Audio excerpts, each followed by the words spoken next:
మన భవిష్యత్తు గూడా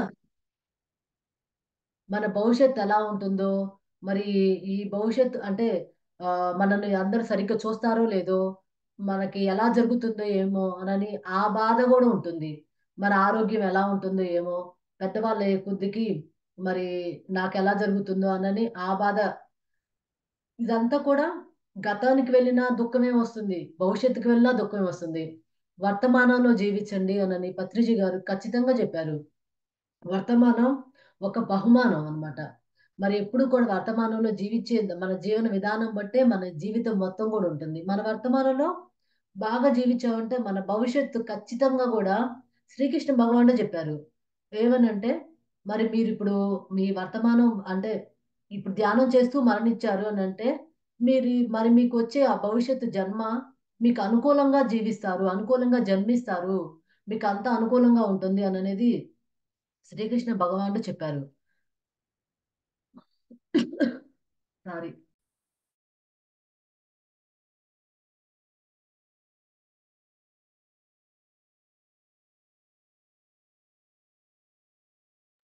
సారీ మాస్టర్. సారీ.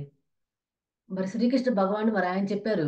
మరి మీకు అనుకూలమైన జన్మ లభిస్తుంది అనని. మరి మన కర్మని బట్టే మన జీవితం ఉంటుందనేది మరి రాజలక్ష్మి అమ్మగారు చెప్తారు. కర్మ సిద్ధాంతం బట్టి ఇప్పుడు మన ధ్యానం, జ్ఞానం తెలుసుకోగానే ఆధ్యాత్మిక మార్గంలోకి రాగానే ఫస్ట్ తెలుసుకోవాల్సిన విషయం ఏంటంటే కర్మ సిద్ధాంతం. ఆ కర్మ సిద్ధాంతం ఎప్పుడైతే మనం యాక్సెప్ట్ చేస్తామో అప్పుడు మాత్రమే మనకి ఆధ్యాత్మికంలో అన్ని గురువులు చెప్పే విషయాలన్నీ కూడా అర్థమవుతుంది. ముందు దాన్ని వినాలి. ఆధ్యాత్మిక మార్గం అనేది కత్తి మీద సాము లాంటిది అని చెప్తారు రాజలక్ష్మి అమ్మగారు ఎప్పుడు కూడా. రెండు వైపులా పదునున్న కత్తి లాంటిది. ఎందుకంటే మన బంధాలన్నీ కూడా కొన్ని కొన్ని బంధాలు వదులుకోవాల్సొస్తుంది. కొన్ని కొత్త బంధాలొస్తాయి. మళ్ళా ఆహారపు అలవాట్లు మార్చుకోవాలి. మన మాట మార్చుకోవాలి. మన ప్రవర్తన మార్చుకోవాలి. మనం మార్చుకోవాల్సిన చెడు గుణాలు కనీసం 25, 26 గుణాలు చెడు గుణాలుంటాయంట మనలో. మరి అవన్నీ మార్చుకుంటూ ఉండాలి. మన సాధన పెంచుకుంటూ ఉండాలి. మరి ఇవన్నీ ఆచరణలోకి మెయిన్‌గా ఆచరణలోకి మనం మాట్లాడేటప్పుడు ఏం మాట్లాడుతున్నాము? ఎదురు వాళ్ళని ఇబ్బంది పెట్టకుండా మాట్లాడుతున్నామా లేదా? మన మాట వల్ల మనకి ఉపయోగపడే మాట, ఎదురు వాళ్ళకి ఉపయోగపడే మాటను అట్లాంటి మాటలు మాట్లాడుతున్నామా లేదా? లేకపోతే మనం ఎంతవరకు ఎలా ఉంటున్నాం అన్నది ఇవన్నీ ఆచరణలో తెచ్చుకోవాలి. మరి ఇదంతా కూడా కర్మ సిద్ధాంతం అర్థమైనప్పుడు, ఓహో! మనం ఏది మాట్లాడామో, మళ్ళీ అటువంటి మాటలే బాధ పెట్టే రకంగా మాట్లాడామంటే, ఖచ్చితంగా మళ్ళీ మనం బాధపడే రకంగానే మనకి అయన్నీ ఎదురొస్తాయి. మరి మన అంటే మన చుట్టూ ఉండే మన సంసారంలో మన పిల్లలు, మన భర్త, మన భార్య, మన స్నేహితులు, బంధువులు మరి వాళ్ళందరూ అనుకూలంగా ఉన్నారంటేనేమో, మనం అట్లానే అనుకూలంగా ఉన్నామని అర్థమవుతుంది.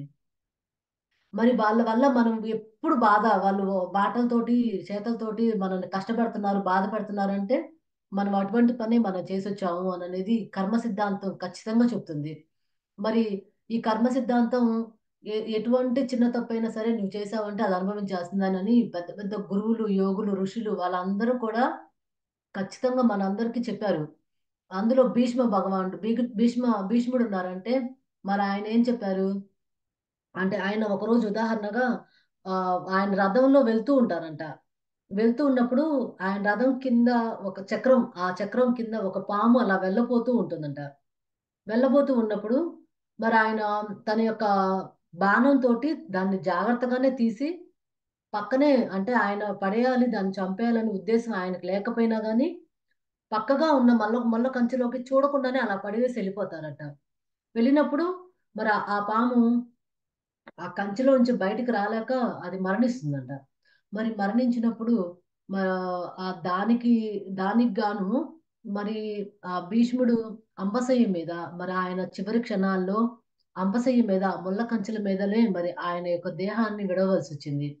అది ఆయన తప్పు చేయాలని చెయ్యకపోయినా అంటే మనసులో ఆయనకి భావం లేదు. కానీ బుద్ధుడు ఏమని చెప్తారంటే, ఏ తప్పు అంటే తెలియక చేసిన దానికి శిక్ష ఒక ఎత్తైతే, తెలిసి చేస్తే శిక్ష డబల్ అవుతుంది అనని చెప్తారన్నమాట. తెలిసి చేసినా, తెలియక చేసినా తప్పు తప్పే. దాని కర్మఫలం అనేది అనుభవించవలసిందే. విషం ఉంది. అక్కడ ఉన్నప్పుడు నాకు తెలియదు. అయ్యో! ఇది విషం అని నాకు తెలియదు తాగేసానంటే కుదిరిద్దా? కుదరదు. విషం తాగితే తెలిసి చేసినా, తెలియక చేసినా విషం తాగితే మరణించడం గ్యారంటీ. అలాగే తప్పనేది తెలిసి చేసినా, తెలియక చేసినా అంటే అది గూడా బుద్ధి వికసిస్తే మనకు గూడా కొంత అర్థమవుతుంది. మరి ఆ కర్మ సిద్ధాంతం అనేది ఖచ్చితంగా యోగులు సైతం కూడా వాళ్ళు అంగీకరించారు. మనకి మహాభారతం, రామాయణం అవి చూసుకుంటే ఒకప్పుడు మరి ఇలా జీవించాలి, ఇలా జీవించకూడదని ఆ మహాభారత, రామాయణాలను ఖచ్చితంగా చెప్తాం. అదే చెప్పబడింది. ఇప్పటి వరకు నేనైతే రామాయణం చూసినప్పుడు అనుకునేదాన్ని రాముల వారంటే ఆయన గొప్పవాడు. ఆయన దేవుడు కాబట్టి మరి ఆయనకెన్ని బాధలొచ్చినా, ఏదొచ్చినా సరే ఆయన తట్టుకోగలడు. మరి ఆయన గొప్పవారు కాబట్టి అని అనుకునేదాన్ని.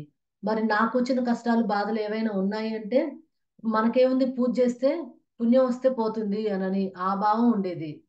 కానీ ఇప్పుడు ఆధ్యాత్మిక మార్గంకొచ్చిన తర్వాత మరి సద్గురువుల యొక్క సందేశాల ద్వారా అర్థమైందేంటంటే, కర్మ సిద్ధాంతం అనేది దేవుళ్ళు సైతమే దేవుళ్ళతో సహా మనం కూడా ఆ కర్మ సిద్ధాంతాన్ని ఖచ్చితంగా తీసుకోవాల్సిందే అననేది మరి ఆధ్యాత్మిక మార్గంలో గురువుల ద్వారా అర్థమైన విషయం అది.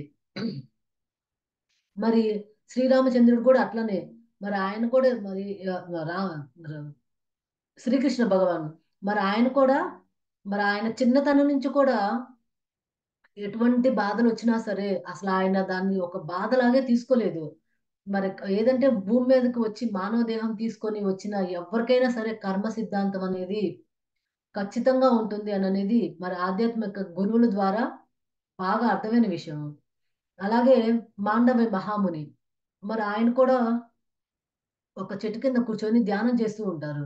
మరి అలా ధ్యానం చేస్తూ ఉన్నప్పుడు మరి అక్కడ కొంతమంది దొంగలు ఒక రాజ్యంలో దొంగలు ధనాన్ని ఎత్తుకొని వస్తూ వాళ్ళు ఆ యొక్క సైనికుల నుంచి తప్పించుకోలేక ఆ ధనం యొక్క మూటలు ఆ మాండవి మహాముని వెనకాల పడేసి వెళ్ళిపోతారంట. వెళ్ళిపోయినప్పుడు అక్కడికి మరి ఆ సైనికులందరూ వచ్చి, మరి నువ్వు అంటే ఆ మాండవి మహామునిని చూసి దొంగతనం చేసి తెలియకుండా ఇలా కూర్చుంటే ఎవరు పట్టించుకోరనుకుంటున్నావు కదా! అని చెప్పేసి ఆయన్నెత్తుకొనెళ్ళిపోతారు. ఎత్తుకొనెళ్ళిపోయినప్పుడు మరి ఆ రాజ్యంలో ఉన్న రాజు దగ్గరికి మరి ఆ మునిని తీసుకొని వెళ్లి కూర్చోబెడతారు. మరి ఆయన ఎటువంటి విచారం చేయకుండానే మరి ఆయనకి మరణ దండన శూలదండన వేస్తారంట. శూలదండన అంటే ఒక శూలాన్ని ఇలా నించోబెట్టి దాని మీద ఆయన కూర్చోబెడితే ఆ కూర్చున్న ఆయన తల నుంచి ఆ శూలం అనేది బయటకొస్తుందంట. మరి అటువంటి శూలదండన విధించినప్పుడు మరి ఆయన వెళ్లి యమధర్మరాజు మరి దేహం విడిచినప్పుడు మరి యమధర్మరాజు దగ్గరికి వెళ్తారు గదా! మరి ఆయన అడుగుతారంట. మరి నేను ఆహ్, అంటే నేను చేసిన తప్పేంటి? నేను ఏం చేయకుండానే ఇటువంటి కర్మ ఎందుకు? ఇంత పెద్ద ఈ విధంగా దేహాన్ని ఎందుకు నేను చాలించాల్సొచ్చింది అనని మరి అడిగినప్పుడు మన యమధర్మరాజు చెప్తారంట. "నువ్వు చిన్నతనంలో తొండల్ని అలాగే పుల్లలు పెట్టి వెనకాల పుల్లలు పెట్టి దాన్ని గుచ్చి గుచ్చి వాటిని హింసించేవాడివి. అందుకు గాను నీకిటువంటి శిక్ష పడింది" అనని చెప్తారంట. మరి నాకది చిన్నతనంలో చేశాను కదా! మరి అది నాకు తెలియక చేశాను గదా! అనని. అయితే చిన్నతనంలో చేసిన దానికైతే శిక్ష ఒక రకంగా ఉంటుంది. పెద్దతనంలో చేసిన దానికి శిక్ష ఇంకో రకంగా ఉంటుంది అననేది మరి ఆయన చెప్తారు. కానీ మరి యమధర్మరాజుకి మరి అంటే నువ్వు ధర్మం తెలిసి కూడా మరి నాకిటువంటి శిక్ష విధిస్తావా? మరి చిన్నతనంలో చేసిన దానికి మరి నాకింత పెద్ద శిక్ష విధించినందుకు నువ్వు ధర్మం తెలిసి కూడా అంటే ఆ ధర్మాన్ని చెప్పలేని పరిస్థితిలో నువ్వు పుడతావు అనని చెప్పేసి మరి శపిస్తారంట.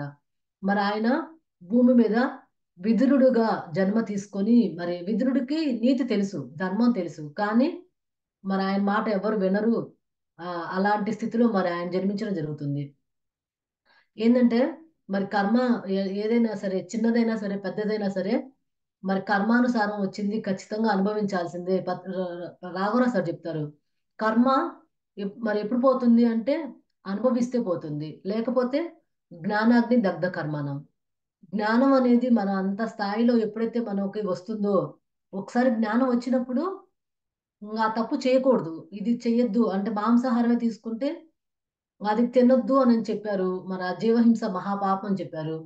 ఇంక మన ప్రాణం పోయినా సరే మళ్ళా ఆ జీవహింస జోలికి పోకూడదు. ఇంకొకళ్ళ దగ్గర డబ్బులు అన్యాయంగా తీసుకోవడం, అక్రమంగా అటువంటివి చేయాలన్నప్పుడు అటువంటి తప్పుడు పనులు ఎప్పుడు చేయకుండా ఉండడం. మరి అబద్ధాలు చెప్పడం, అధర్మంగా ప్రవర్తించడం, ఒకళ్ళని బాధ పెట్టే పనులు చేయడం అటువంటియన్నీ కూడా మరి జ్ఞానం వచ్చినప్పుడు చెయ్యరు. చేయకుండా ఉండాలి. అదే జ్ఞానం. అప్పుడు ఆ స్థాయిలో ఉండగలగాలి. జ్ఞానాగ్ని దగ్ధ కర్మాణమని. మరి అలాగా జీవించగలగాలి అననేది మరి కర్మ సిద్ధాంతం ద్వారా మనం తెలుసుకున్నాం. మరి రమణ మహర్షి చూస్తే మరి ఆయన కూడా మరి ఆయన క్యాన్సర్ వ్యాధి వచ్చినప్పుడు మరి ఆయన చేతిలో పురుగులు ఇట్లా తిరుగుతూ ఉండేయంట. మరి ఆయన పక్కనున్న శిష్యులు దాన్ని తీసి ఆ పురుగులు తీసి కింద వేస్తే ఆయన అనేవారంట, "వాటి ఆహారం ఎందుకు తీసుకుంటావు నాయనా? వాటి పని అయి చేసుకోనివ్వు" అని చెప్పి మళ్ళా ఆ పురుగు తీసి మళ్ళీ ఆయన మీదే వేసుకునేవారంట. మరి ఆయనకు తెలీదా నాకు ఈ క్యాన్సర్ వ్యాధి తగ్గించుకుంటే పోతుంది అనని? ఎందుకంటే యోగులకి, ఋషులకి వాళ్ళకి తెలుసు. ఏ జన్మలో కర్మ అది ఆ జన్మలోనే తీసేసుకోవాలి. అది వాటిని బద్ధ ప్రారబ్ధ కర్మలు అనని చెప్తారంట. ఆ బద్ధ ప్రారబ్ధ కర్మలేందంటే అవి వాళ్ళు ఆ జన్మలోనే వాళ్ళు అనుభవించేస్తారు. ఎందుకంటే మళ్ళీ అది అనుభవించకుండా వాళ్ళ శక్తి ద్వారా తీసేసుకోవడం వల్ల మళ్ళీ ఇంకో జన్మ తీసుకోవాల్సొస్తుంది అనవసరంగా. వాళ్ళకి తెలుసు భూమి మీదకి అంటే పునరపి మరణం, పునరపి జననం అనేది ఈ జనన మనన చక్రాలలో ఇరుక్కుపోకూడదు. అననేది పూర్ణాత్మ స్థాయికే మనం అందరం చేరాల్సిన వాళ్ళం. ఆ సత్యలోకానికే వెళ్ళాలనేది వాళ్ళకి తెలుసు కాబట్టి, వాళ్ళ ఆ కర్మని అసలు ఎటువంటి బాధ, దుఃఖం ఎటువంటిది ఏమి లేకుండా వాళ్ళు అనుభవిస్తారు అననేది మరి గొప్ప యోగులు, ఋషులు వాళ్ళందరిని చూసినప్పుడు, మన జ్ఞానం పెరుగుతున్నప్పుడు మనం అర్థం చేసుకోవాల్సిన విషయం. అంతేకాని అనని మనకి శ్రీకృష్ణ భగవానుడు, మరి బుద్ధుడు, మనకిప్పుడు పత్రిజీ గారు వాళ్ళు చెప్పిందదే. ఎవరిని వాళ్ళే ఉద్ధరించుకోవాలి. ఎవ్వరు కర్మని ఎవ్వరు తీసుకోలేరు. ఎవరి కర్మను వాళ్ళే అనుభవించాలి అననేది. మరి తల్లిదండ్రులు పిల్లల్ని కంటారు. మరి ఆ పిల్లల్ని కన్నప్పుడు వాళ్ళు పెంచుతారు. కొంతమంది పిల్లలు చూస్తే అస్సలు చదువుకోరు. వాళ్ళకసలు ఇష్టం ఉండదు. శ్రద్ధ ఉండదు. వాళ్ళని ఒక గుర్రాన్ని నీళ్ళ వరకే తీసుకెళ్ళగలం గానీ, దాని చేత తాగిచ్చలేము. అలాగా మరి ఆ పిల్లలు వాళ్ళంతట వాళ్ళే చదువుకోవాలి అంతే. మరి కొంతమంది పిల్లలున్నారంటే తల్లిదండ్రులున్నారు. మరి ధనం ఉంది. ఇదంతా మనకు అవసరం లేదులే సంపాదించవలసిన అవసరం లేదులే అనని తిని కూర్చునే వాళ్ళు కూడా చాలా మందున్నారు. మరి అటువంటి వాళ్ళకి అప్పుడు బానే ఉంటుంది. మెరుపు జీవితంలాగా అప్పుడు బానే ఉంటుంది. కానీ అదంతా కూడా అంధకార జీవితం లాంటిది. తర్వాత అంతా అంధకారం అయిపోతుంది. అటువంటిది పరాధీనం వద్దు. స్వాధీనంలో జీవించండి. పరాధీనంలో జీవిస్తే ఎప్పుడు కూడా చీకటి బ్రతుకే. స్వాధీనంలో జీవిస్తే ఎప్పుడు వెలుగు బ్రతుకు లాంటిది. మనకది ఎప్పుడు గూడా వెలుగులాగే ఉంటుంది. అననేది మరి గొప్ప గొప్ప యోగులు, ఋషులు వాళ్ళందరూ చెప్పిందదే. మనకి జ్ఞానం ఉదయించే కొంది ఆ విషయం అర్థమవుతుంది. జ్ఞానం తెలియక అంటే సరైన సాధన చేయకపోతే ఎంత చెప్పినా, ఏం చెప్పినా గాని అర్థం కాదు. ఇప్పుడు అది అర్థమవ్వబట్టే మరి నాకు కూడా నా నా- అంటే నాకు ధ్యానంలోకొచ్చిన తర్వాత ధ్యానం రాకముందు అంతా బానే ఉండింది. వచ్చిన తర్వాత నుంచే ఒకటి మీద ఒకటి షాకులన్నీ మా నాన్నగారు కాలం చేయడం, మా అమ్మాయి కొంచెం అనారోగ్యం పాడవడం. ఇప్పుడు బానే ఉంటుంది మా పాప. కానీ అవన్నీ కూడా తట్టుకోలేని పరిస్థితిలో ఉండేదాన్ని అప్పుడు. ఇప్పుడు జ్ఞానం తెలుసుకున్న తర్వాత సరే ఏదైనా కానీ మనం చేసేదేం లేదు. మనం మరి జ్ఞానం తెలుసుకున్నప్పుడు ఇంక మనల్ని మనం మార్చుకోకుండా అలానే కూర్చొని ఉంటే అసలు ఉపయోగం ఉండదు. మరి ఆత్మోన్నతి ఉండేది ఉండదు అననేది బాగా అర్థమైన విషయం. మరి లేకపోతే ఎప్పుడు కూడా అంతకుముందైతే ఎప్పుడు దుఃఖమే. నేను అమెరికాలో ఉన్నా, మా నాన్నోళ్ళు అక్కడున్నారు అనని ఎప్పుడు ఏడుస్తూనే ఉండేదాన్నసలకి. వాళ్ళనెప్పుడు కలవట్లేదు. నాకు దేవుడు ఎందుకు ఇట్లాంటి పనిష్మెంట్ ఇచ్చాడు అనని. అసలు ఆయన కాలం చేశారు అనంటే నేనస్సల అది తట్టుకునే విషయమే కాదు నాకైతే అస్సలకి. కానీ మరి ధ్యానంలోకి వచ్చి జ్ఞానం విన్న తర్వాత అది ఆ విషయం చానా తేలిగ్గా అనిపిస్తుంది. మరి అది సహజము అననేది మరి ఆ అంటే గురువులిచ్చిన జ్ఞానం ద్వారా అర్థమైన విషయము. మరి మరి శ్రీకృష్ణ భగవానుడు సైతం గూడా మనందరికి ఏం చెప్పారంటే, "ఉద్ధరేనాత్మనాత్మానం ఆత్మానవసాదయేత్ ఆత్మైవ ఆత్మనో బంధుః ఆత్మైవ రిపురాత్మనః" అనని. మరి ఎవరి ఆత్మ వాళ్ళకి మరి ఎవరి ఆత్మను వాళ్ళే ఉద్ధరించుకోవాలి. ఎవరి ఆత్మను వాళ్ళు తప్పుడు అనుభవాల వైపు పోనీయకూడదు. తక్కువ చేసి చూసుకోకూడదు. ఎవరి ఆత్మ వాళ్ళకు బంధువు అవుతుంది. ఎవరి ఆత్మ వాళ్ళకు శత్రువు అవుతుంది అని చెప్పారు. మరి ఆయనే అంత బాగా చెప్పినప్పుడు మనకి ఇప్పటి వరకేందంటే, మన ఆత్మ మనమే ఉద్ధరించుకోవాలన్నది తెలియదు. పక్కన వాళ్ళున్నారు, వీళ్ళున్నారు. అట్లనే అలాగే అదే ధ్యాసలో అక్కడే ఉండిపోయాము. మరి తప్పుడు అనుభవాల వైపు పోనివ్వకూడదు అనంటే, మరి నేను తక్కువ దాన్ని, నేనేం చేయలేను. మరి వాళ్ళందరూ చేయగలరు. వాళ్ళందరికి అన్నీ వచ్చులే. వాళ్ళకన్నీ అనుకూలంగా ఉన్నాయిలే. నా వల్ల కాదులే అనని అట్లా అనుకోవడం. మరి ఇంకొకళ్ళని గూడా తక్కువ చేసి చూడటం. వాళ్ళ మొహంలే వాళ్ళేం జెప్తారు. అన్నీ చెప్పడం వరకేలే ఎవరైనా సరే అననేది. మంచనేది ఎవరు చెప్పినా తీసుకోవాలనేది అది అర్థం చేసుకోవాలి ముందు. హ్మ్. మరి మన ఆత్మ మనకి బంధువు ఎలా అవుతుంది? శత్రువు ఎలా అవుతుంది అంటే, మరి మన ఆత్మ మనకు బంధువే అవుతుంది. ఎందుకంటే, మరి ధ్యానంలోకి ఎవరు పడితే వాళ్ళు రాలేరు. ఎన్నో జన్మల తర్వాత వచ్చేది జ్ఞానం, ధ్యానం. ఈ వచ్చిన ఈ మార్గంలోకొచ్చిన తర్వాత మరి జీవహింస చేయొద్దని చెప్పారు. దాన్ని మార్చుకుంటూ మన మాటలు సరైన మాటలు, సరైన ప్రవర్తన, సరైన నడవడిక ఎప్పుడైతే మనం చేస్తామో మరి 50 జన్మల్లో చేయాల్సింది 50 జన్మల్లో రావాల్సింది 50 జన్మల్లో నేర్చుకోవాల్సింది 5, 6 జన్మల్లోనే అట్‌లీస్ట్ జన్మలు తగ్గించుకుంటూ ఉంటాము. మరి ఆ కర్మలు శాతం తగ్గించుకుంటూ ఉంటాము. మరి అప్పుడు మన ఆత్మ మనకు బంధువే అవుతుంది. మరి ఆత్మ మనకెప్పుడు శత్రువు అవుతుంది అనంటే, మరి ఎంతో జీవహింస, చేయకూడని తప్పులు, పాపాలు, మరి ఎంతో అయన్నీ చేసి మరి అన్నిటి ఫలం మనం అనుభవించాల్సిందే. మరి అదంతా అప్పుడు జన్మలు పెరుగుతూనే ఉంటాయి. పునరపి మననం, పునరపి జననం. ఎందుకంటే మరి మన ఆత్మ స్థాయిలో ఉన్నప్పుడు ఈసారి నేను భూమి మీదకెళ్ళి, ఈసారి నేనే తప్పు చేయను. తప్పకుండా ఎళ్లి ఈ జాగ్రత్తగా జీవిచ్చి ఆహ్, నా కర్మలన్నీ దగ్ధం చేసుకొనొస్తాను అననుకోని ఈ భూమి మీదకొస్తారు. మళ్ళీ మాయ.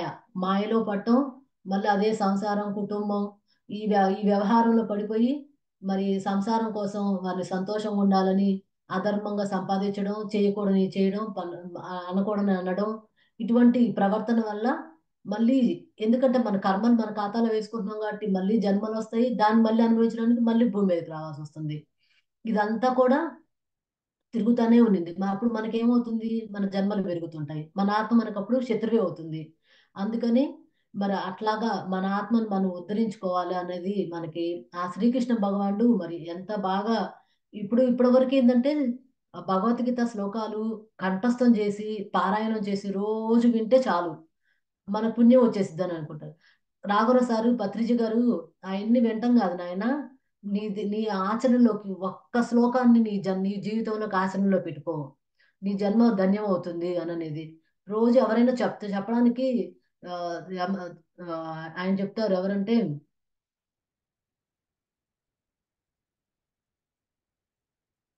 సారీ మర్చిపోయాను. హ్మ్. ఏదైనా సలహాలు ఇవ్వడం అనేది చాలా సులువు. ఆ ఇచ్చిన సలహాని పాటించడం అనేది చాలా కష్టమైంది అననేది మరి ఎక్స్‌ప్రెషన్‌లలో ఆహ్, ద ఎక్స్ ఎక్సెప్ ఎ ఎక్ ఎక్సెప్ట్ ఛీ! సారీ. యక్షుడు ప్రశ్నలు యక్షుడు వేసినప్పుడు యక్షుడు ధర్మరాజు యక్షుడు ధర్మరాజుని అవుతాడు.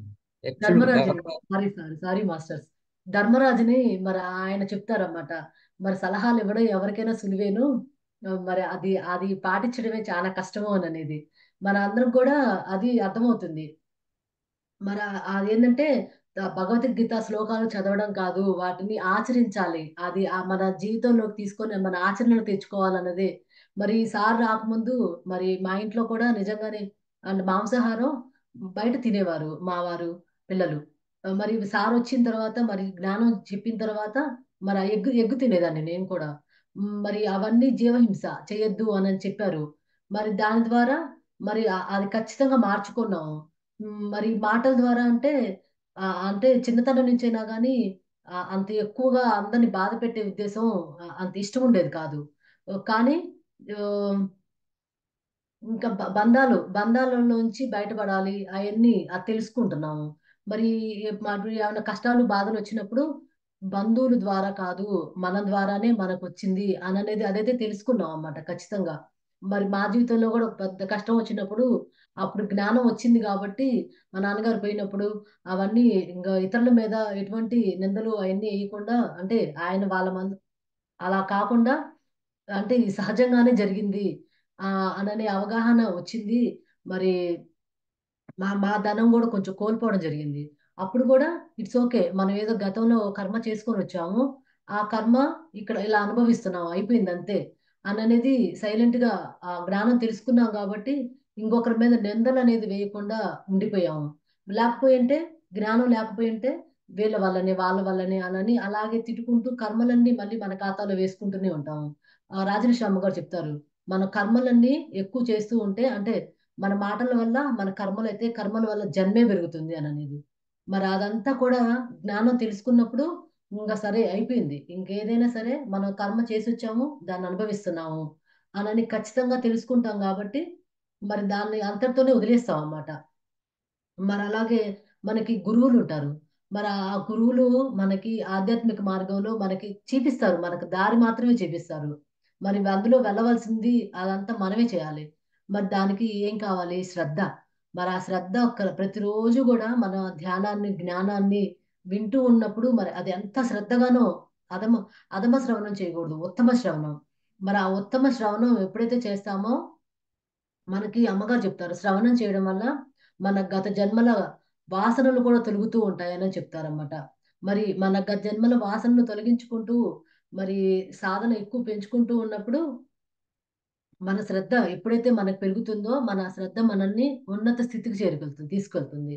మన అశ్రద్ధ మనల్ని ఎప్పుడు కూడా అధోపాతాళాలకు పడివేస్తుంది. మరి అనని చెప్పడం జరిగింది. మరి అది ఎందుకు చేయడం లేదు అంటే స్వాధీనం. మరి ఆ స్వాధీనం చేయడం లేదు.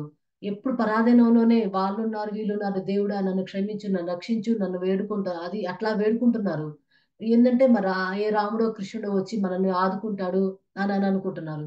మరి పత్రిజీ గారు మరి దేవుళ్ళమైన మనము ఈ దేహాన్ని తీసుకొని వచ్చిన దేవుళ్ళమైన మనము మరి ఆ యొక్క రాతిని శిల్పంలో దేవుడున్నాడని వెతుకుతూ మరి అక్కడ మొక్కుతూ మన వేళ్ళతో మన కళ్ళల్లో మనమే పొడుచుకుంటున్నాము అనని మరి చివట అమ్మగారు చెప్పారు. మరి తిరిగితే తిప్పలు, కూర్చుంటే కుప్పలు. తిరగడం ఆపేసి కూర్చొని ధ్యానం చేసుకోండి అననేది మన పత్రిజీ గారు కూడా చెప్పారు. మరి కూర్చోండి, ధ్యానం చేసుకోండి. ఏ సమస్యకైనా పరిష్కారం ధ్యానమే అననేది. మరి ధ్యానం ద్వారానే మనకు అన్ని సమాధానాలు దొరికే స్థితి ధ్యానం. సమాధి స్థితి ధ్యానం. అక్కడే దొరుకుతాయి మరి అన్ని సమాధానాలు. మరి ఇదంతా కూడా మనకి జ్ఞానం అనేది ఉదయిస్తున్నప్పుడు తెలుస్తుంది. మరి ఆ బుద్ధుడు చెప్తారు. ఏమనంటే, "నాయనా మరి ఈ లోకంలో ఎన్నో పూజలు, ఎన్నో ఆరాధనలు రంగరంగ వైభవంగా ఇన్ని జేస్తున్నారు. కానీ అందరూ ఎందుకు దుఃఖంలో ఉన్నారు? మరి దుఃఖం ఎందుకు పోవడం లేదు? మరి దానికి కారణం ఏంది అనంటే, చేయవలసింది చేయడం లేదు. చెయ్యకూడనియి చేస్తున్నారు. మరి చెయ్యకూడనిది ఏంటి అంటే పరాధీనం. చేయవలసిందేంటంటే స్వాధీనం. మరి అది చేయడం లేదు. ఆ దేవుడున్నాడు, ఈ దేవుడున్నాడు, వాళ్ళు కాపాడతారు, వీళ్ళు కాపాడతారు అనని మరి కొండ మీదకెక్కి గుండు కొట్టించుకోవడం, కిందకి రావడం, మళ్ళీ అదే తప్పులు చేయడం. మరి సార్ చెప్తారు. గుండు కొట్టించుకుంటున్నారంటే ఆ జుట్టు పెరిగిద్దని కొట్టించుకుంటున్నారు. లేపోతే నీ వేలు ఒకటి గజ్జేసి ఇమ్మని చెప్తే ఇస్తే వస్తది. అంటే ఈ వేలు కట్ చేస్తే మన పాపాలన్నీ పోతాయంటే చేసుకుంటామా? మనం చేసుకోం. మనకి దెబ్బ తగిలేది, నొప్పి తగిలేది మనం చెయ్యం. గుండెందుకు కొట్టించుకుంటున్నామంటే ఆ జుట్టు పెరిగిద్ది కాబట్టి మళ్ళీ కొట్టించుకుంటున్నాం. మళ్ళీ చేస్తున్నాం అననేది. మరి అంటే మనకది అనుకూలమైందైతే చేస్తున్నాం. అది ఆ దేవుడి దగ్గర గూడా లాస్ట్‌కి ఆయనేదో మనకిస్తాడు. మనకి అలా చేస్తే ఇలా అది చేస్తే వస్తుంది, ఇది చేస్తే వస్తుంది అనని మరి అక్కడ గూడా ఇటువంటివి చేస్తున్నాము అననేది మనకి నాగర సారు ఎన్నో విషయాలలో చెప్పడం జరిగింది. అంటే మేము వింటూ ఉన్నాం యాక్చువల్‌గా. 3 సంవత్సరాల నుంచి రాఘవరావు సార్ దగ్గర ధ్యానం, జ్ఞానం వింటున్నప్పుడు మరి ఆ విగ్రహారాధన గూడా అర్థమైంది. మరి ఎక్కడ అంటే విగ్రహారాధన ఎంతవరకు ఏంది అననేది. పూజ సమం కోటి స్తోత్రం, స్తోత్రం సమం కోటి జపం, జపం సమం కోటి ధ్యానం, ధ్యానం సమం కోటి లయః. మరి ఆ ఉత్తర గీతలో చెప్పారు గదా! అక్కడే ఉండిపోవద్దు. స్వామి దయానంద సరస్వతి కూడా చెప్పాడు. పూజ మెట్టు కాదు అగడత అననేది. మరి బుద్ధుడు కూడా చెప్పారు. ఆ ఆరాధనలు మానేసేయండి. సాధన చేయండి. మరప్పుడే మీరు మీ ఉన్నతి మీకు ఎదుగుతుంది. మరి ఆరాధన చేస్తున్నాము. హ్మ్. మళ్ళీ తప్పు చేస్తున్నాం. అంటే పుణ్యం వస్తుంది. మనకి పర్వాలేదులే ఖాతాలో కలిసిపోద్ది. మన పుణ్యం వల్ల మన తప్పులు పోతున్నాయి అనని మళ్ళీ మొదలుపెడుతున్నారు. మరి ఆ విగ్రహారాధన నేను కూడా మరి పూర్తిగా మానివేయడం జరిగింది. ఎందుకంటే నాకర్థమైంది కాబట్టి. మరి మా మా చిన్నతనం నుంచి పూజలు మా ఇంట్లో ఎప్పుడు రోజు చేస్తూనే ఉంటామన్నమాట. మా నాన్నగారు శివభక్తులు అవ్వడం వల్ల ప్రతిరోజు శివారాధన జరుగుతూనే ఉంటుంది. కానీ ఒక చిన్న ఉండేది. ఈ ఆరాధనలనేది కరెక్టేనా ఇది? మనం అంటే ఇప్పుడు మనం పెట్టిందే గదా విగ్రహం. మరి ఇదంతా కరెక్టేనా అననేది. మరి ఇదంతా కూడా బాగా అర్థం కావాలంటే తటవర్తి రాఘవరావు గారు 120 ఎపిసోడ్స్ చెప్పారు విగ్రహారాధన మీద. అది అర్థమైన వాళ్ళకి అది అది బాగా విన్న వాళ్ళకి అది అర్థమవుతుంది. ఆరాధనల వల్ల మన ఉన్నతనేది ఆగిపోతుంది.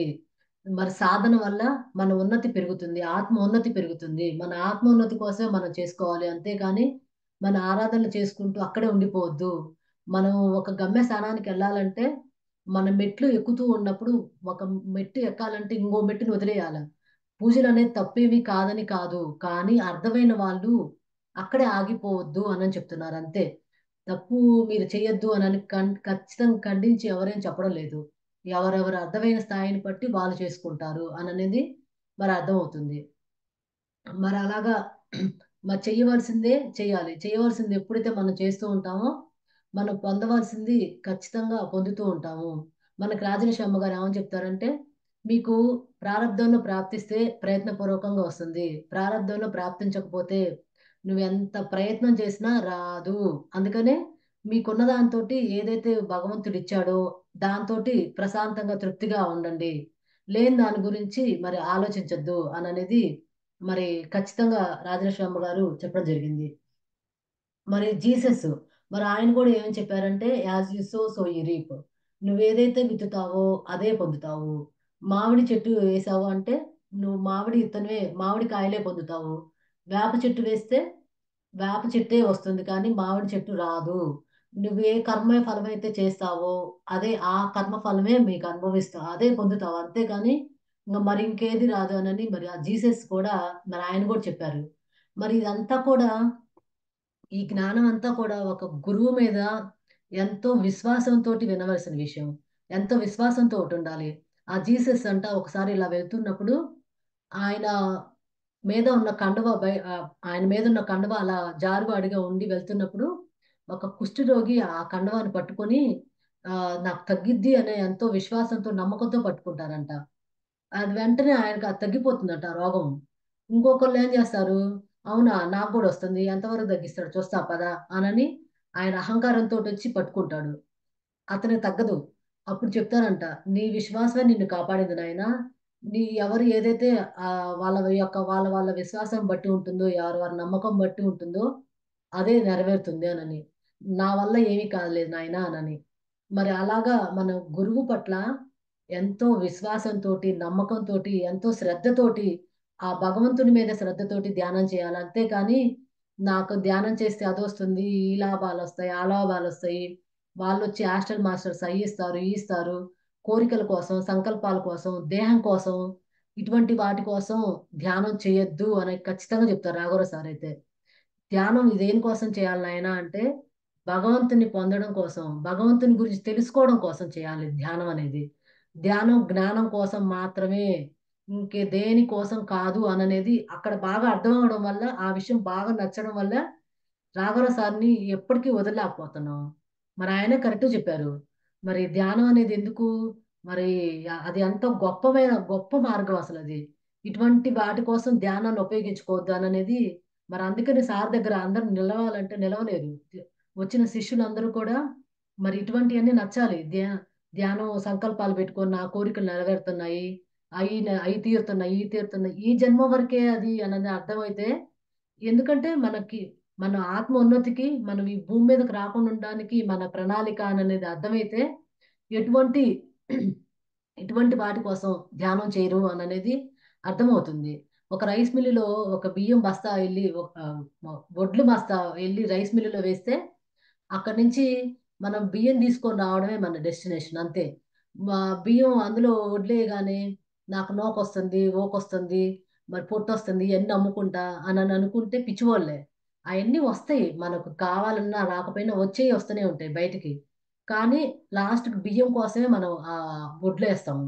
అలాగే ధ్యానం అనేది ధ్యానం అనేది దేనికి? భగవంతునికి, జ్ఞానం కోసం. అదే అది చేయాల్సింది చేస్తూ ఉంటే ఆటోమేటిక్ గా ఆ భగవంతుని తెలుసుకుంటే నీకు పొందవలసిన ఆరోగ్యం వస్తుంది, మనశ్శాంతి వస్తుంది. నీ సంకల్పాలు అంటే సంకల్పాలు అంటే భగవంతుడు ఏమైతే నీకు ఇవ్వాలని అనుకుంటాడో అదే వస్తుంది అంతే. నీకు ఇంక అంతమించి ఇంకా నాకు అది రావాలి ఇది రావాలి ఈ కోరికలు నాకు నా సంసారం వాళ్ళు అవన్నీ నెరవేరాలి. అవన్నీ నెరవేరిపోతే ఎట్లాగా, తల్లిగా నా బాధ్యత కదా, తండ్రిగా నా బాధ్యత కదా. భగవంతుడికి తెలుసు తెలుసు కదా. అనన్య చింత ఎంతో మాం యోజన పర్యుపాసతే తేషాభి నిత్యాభి యుక్తానాం యోగక్షేమం వహామ్యహం. ఆయన మనల్ని ఆ, నీ చింతలన్నీ వదిలి నాపై చింత పెట్టు, నీ చింత నేను చూసుకుంటా అని చెప్పారు. మరి ఆయనకు తెలుసు కదా, నారు పోసినోడే నీరు పోస్తాడు. మన భూమి మీదకి పంపించిన ఆయనకు తెలియదా? అన్ని తెలుసు ఆయనకి. మనకేమి ఇవ్వాలో, ఎలా ఉంచాలో, మనం ఎలా ఉండాలనేది ఆయనకు తెలియదా? తెలుసు. ఆయన ఏమని చెప్పారు ఒక్కటే, నాయన నువ్వేం చేశావో అదే అనుభవించు, నువ్వే కర్మనైతే చేశావో అదే అనుభవించు. ఆయన సాక్షిభూతంగానే చూస్తూ ఉన్నారు ఇప్పటి వరకు అననేది. మరి శ్రీకృష్ణ భగవానుడు మరి ఆ భగవద్గీతలో మరి ఎంతో బాగా చెప్పినారు. ఏమైతే నీ కర్మ ఏదైతే ఉందో అది నువ్వే అనుభవించాలి అనేది. మరి యాజ్ యు సో సో ఈ రీప్ అని చెప్పిన, మరి ఉద్ధరేణ ఆత్మన ఆత్మానం అని చెప్పిన, ఎవరి ఎవరి ఆత్మను వాళ్ళే ఉద్ధరించుకోవాలి అని అనేది. మరి ఇప్పుడు మళ్ళీ మనకు ఇంకోటి ఏంటంటే, నా శక్తి ద్వారా అంటే నాకు వచ్చిన శక్తిని నీకు ధారపోసి నేను నిన్ను ఉద్ధరిస్తా, నిన్ను నేను మారుస్తానని చెప్తారు. అటువంటి వాటిని కూడా అసలు మీరు అది కుక్క తోక పట్టుకొని అది ఒక కుక్క తోక ఇట్లా ఉంది, వంకరగా ఉంది, దానికి బద్దేసి కడితే కాసేపు అలానే ఉంటుంది, తర్వాత మళ్ళీ వంక తిరుగుతుంది. అలాగే మనిషి ప్రవర్తన కూడా ఇంకొకళ్ళు మార్చాలనుకోవడం మౌలికంగా అసత్యం. దాన్ని ఇంకొకళ్ళు, ఎందుకంటే నీ శక్తితో నిన్ను ఉద్ధరించుకో, పక్కన వాళ్ళని జ్ఞానం ఇవ్వు, సరైన జ్ఞానం ఇవ్వు, అంతేకాని నా శక్తి నీకు ఇస్తా, నా శక్తి దారపోసి నువ్వు బాగుపడు అని అట్లాంటివన్నీ చేయొద్దు. అన్ని ప్రకృతికి విరుద్ధమైన పనులు. అటువంటి పనులన్నీ చేయకుండా ఎవరిని వాళ్ళే ఉద్ధరించుకుంటూ ఎవరి పరిముక్తి, మహాపరిముక్తి వాళ్ళే సంపాదించుకోవాలి. ఎవరి ముక్తి అంటే ముక్తి ఎలా వస్తుంది అంటే సాధన చేయడం ద్వారా ముక్తి వస్తుంది. పరిముక్తి ఎలా వస్తుంది అంటే బోధించడం ద్వారా పరిముక్తి వస్తుంది. మరి మహాపరిముక్తి ఎలా వస్తుంది అంటే ప్రచారం చేయడం ద్వారా మహాపరిముక్తి వస్తుంది మరి అని చెప్పడం జరిగింది. మరి ఈ ముక్తి మన జీవించి ఉండగానే దుఃఖం లేకుండా జీవించడమే ముక్తి. మోక్షం అంటే జన్మరాహిత్యం. జన్మ లేని స్థితికి మళ్ళీ మనం ఉండడమే జన్మరాహిత్యం అననేది. ఈ ముక్తి, ఈ మోక్షము నువ్వే సంపాదించుకోవాలి. నీ కర్మను నువ్వే అనుభవించాలి. నీకు నువ్వే చేసుకోగలవు. నీకెవ్వరు ఏమీ చేయలేరు అననేది ఆధ్యాత్మిక మార్గంలో సరైన సద్గురువు దగ్గర వచ్చినప్పుడు మరి నాకు ఇదంతా బాగా అర్థమైన విషయం మాస్టర్స్. మరి అందరూ కూడా సరైన జ్ఞానాన్ని వింటూ సరైన ధ్యానం చేసినప్పుడు మనకి ఏం కావాలో అదే ప్రకృతి ఇస్తుంది, ఆ భగవంతుడు ఇస్తాడు.